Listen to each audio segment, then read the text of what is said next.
Hello friends, स्वागत है आपका अपने यूट्यूब चैनल लर्न स्किल्स पे। तो चलिए आज हम कवर करने वाले हैं 30 मार्च के महत्वपूर्ण करंट अफेयर्स को। मैं इस पीडीएफ का लिंक डिस्क्रिप्शन बॉक्स में डाल दूंगा, आप लोग उसे जाकर वहां से डाउनलोड कर लीजिएगा। तो क्वेश्चन है, when was the first cotton textiles factory opened in India? Bharat में सूती वस्त्र का पहला कारखाना कब खोला गया था? तो खोला गया था महाराष्ट्र के राजधानी मुंबई में सन 1854 ईस्वी में। इसका नाम था Bombay spinning mill. Bombay spinning mill, जो कि कावासाजी नानाभाई ढावर ने इसकी स्थापना की थी। इसके संस्थापक हो जाएंगे कावासाजी नानाभाई ढावर। चलिए अब आते हैं अगले क्वेश्चन पे। अगला क्वेश्चन है, in which state of India is Bharatpur bird sanctuary located? जो भरतपुर पक्षी विहार है वो भारत के किस राज्य में स्थित है? तो यह है राजस्थान का एक जिला जो कि भरतपुर पड़ता है। राजस्थान में भरतपुर पड़ता है जो कि राजस्थान का एक जिला है। तो हो जाएगा आंसर से इसका कि ये पड़ेगा राजस्थान में। इसका एक और नाम है, इसे हम केवलादेव घना पक्षी विहार के नाम से जानते हैं और 1982 ईस्वी में इसे राष्ट्रीय उद्यान के रूप में घोषित किया गया था। चलिए अब आते हैं अगले पे। Into how many postal zones in India divided? Bharat को कितने डाक क्षेत्रों में बांटा गया है? तो बांटा गया है 9 डाक क्षेत्रों में। भारत में जो डाक सेवा थी उसकी व्यवस्था फिर उसकी स्थापना कब गई? तो 1766 में भारत में डाक सेवा की स्थापना की गई और पहला डाकघर 1786 ईस्वी में मद्रास शहर में यानी वर्तमान के चेन्नई में खोला गया। जो पार्सल सेवा है उसकी शुरुआत कब की गई? तो 1877 ईस्वी में। और पोस्ट कार्ड की जो पोस्ट कार्ड होता है उसकी सेवा की गई 1879 ईस्वी में। और बात करें मनी ऑर्डर की तो हो गया 1880 ईस्वी में। और जो एयरमेल होता है उसकी सेवा की गई 1911 ईस्वी में इलाहाबाद में, प्रयागराज के वर्तमान में प्रयागराज के क्षेत्र में। चलिए अब आते हैं अगले क्वेश्चन पे। चलिए जानते हैं वो 9 क्षेत्र कौन कौन से हैं।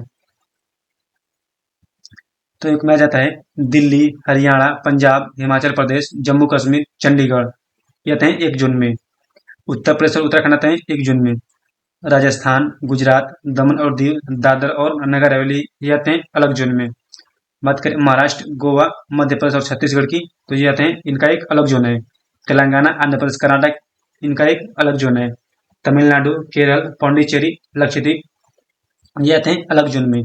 पश्चिम बंगाल, उड़ीसा, अरुणाचल प्रदेश, नागालैंड, मणिपुर, मिजोरम, त्रिपुरा, मेघालय, अंडमान और निकोबार द्वीप समूह, असम और सिक्किम आते हैं ये 1 जोन में। बिहार और झारखंड आते हैं 1 जोन में।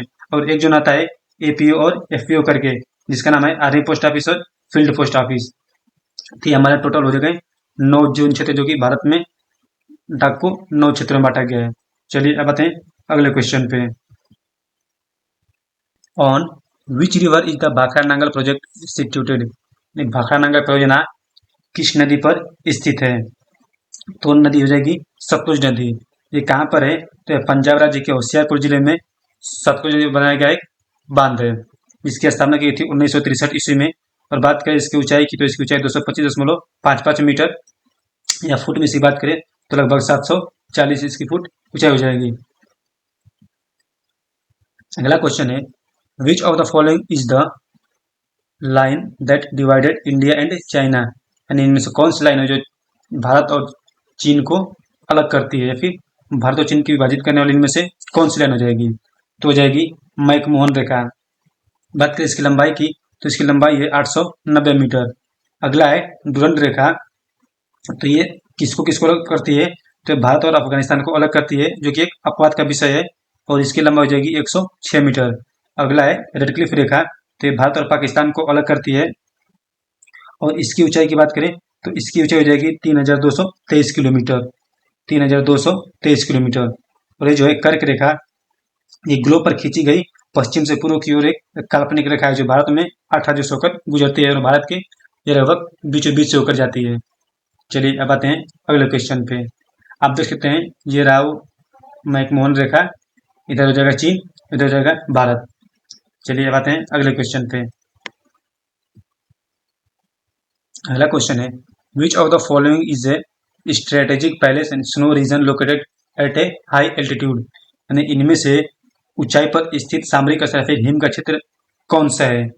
तो सभी को पता है वो आ जाएगा सियाचिन में, यानी ऑप्शन ए सियाचिन में।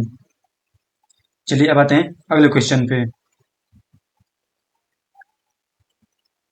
Rice was snow in India under the green revolution, choose the correct state.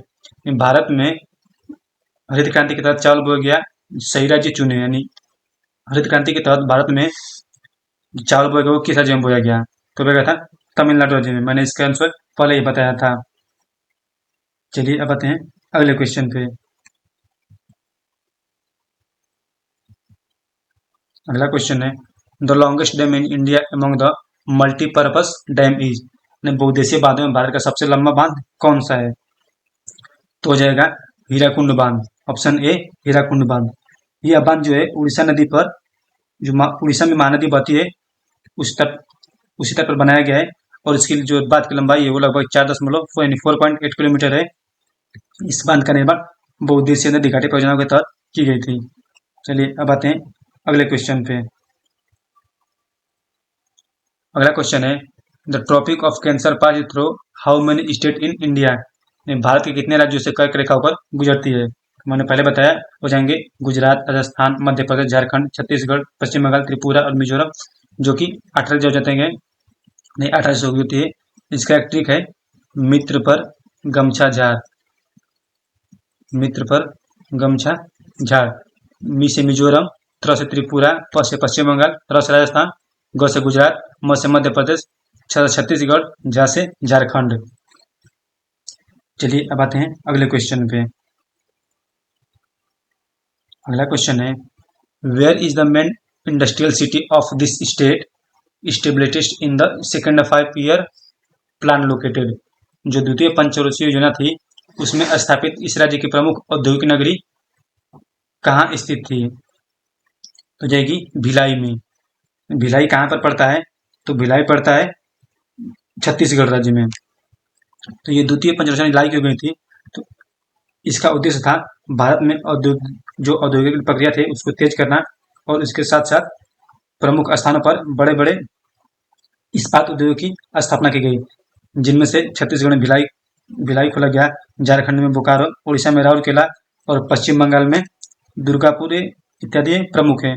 ये द्वितीय पंचवर्षीय योजना है, इसे महालनोबिस के नाम से भी जाना जाता है। चलिए अब देखते हैं अगला question. Jamul located in Durg district is known of which industry. जो दुर्ग जिले में स्थित जामुल है वो इनमें से किस उद्योग के लिए जाना जाता है, तो जाना जाता है सीमेंट उद्योग के लिए। ये दुर्ग जिला पड़ता है कहाँ पर है, तो ये पड़ता है छत्तीसगढ़ राज्य में। चलिए फ्रेंड्स, आज के लिए इतना ही।